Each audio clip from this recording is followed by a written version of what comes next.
Now that is a good cup of coffee. I'm drinking Counterculture's 46 blend.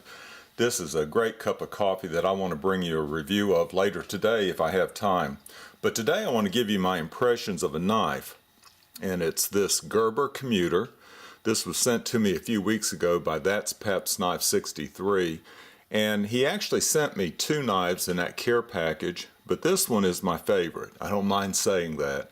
I've already sharpened it on my wicked edge. You might be able to see the glint of freshly sharpened steel on the edge, and I'll do a paper cutting test later on in the video. Now, this is the first Gerber knife. You can see the logo right there for Gerber. The first Gerber knife in my collection, and I really like it. The first thing I noticed is how comfortable it is in my hand when I held it up. And there's one reason for that primarily, and it's this rubberized grip insert into the handle, and it's on both sides. But that really makes it soft and grippy. It's a unique feel that no other knife in my collection has. It's also a very lightweight knife at 1.6 ounces.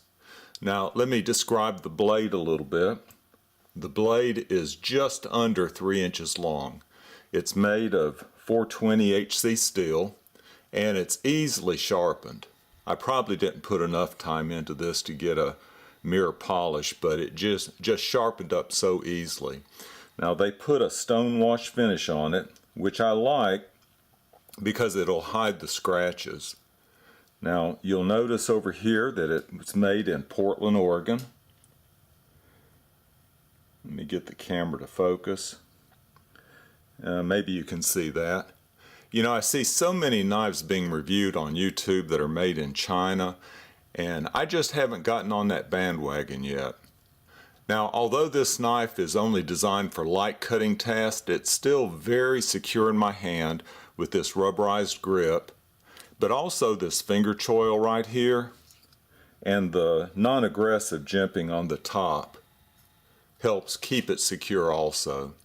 Now, you probably have noticed that this is a lockback knife, but I can operate it one-handed, and it stops at about the 90-degree position right there, so that's a safety feature to keep you from closing it on your hand. Now, I want to give you a comparison of another knife, and I brought the Buck Mini Spitfire for comparison, mainly because this knife was also given to me by That's Pep's Knife.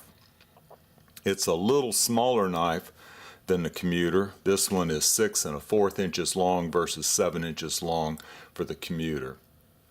That's Pep's Knife really has a knack for finding these smaller EDC knives that I love to carry.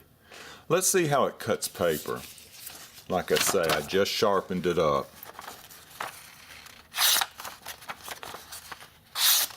And that 420 HC really takes the fine edge.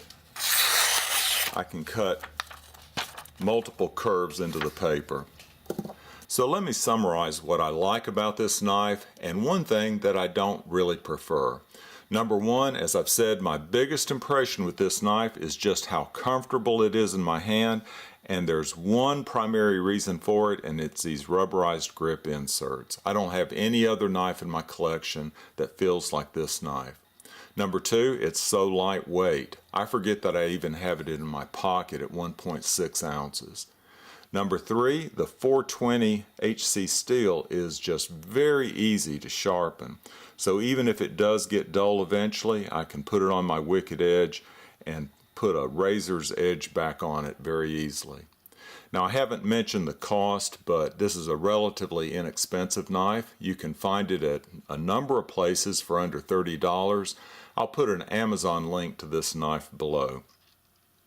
The only thing that I don't prefer about this knife is that it's made with pin construction.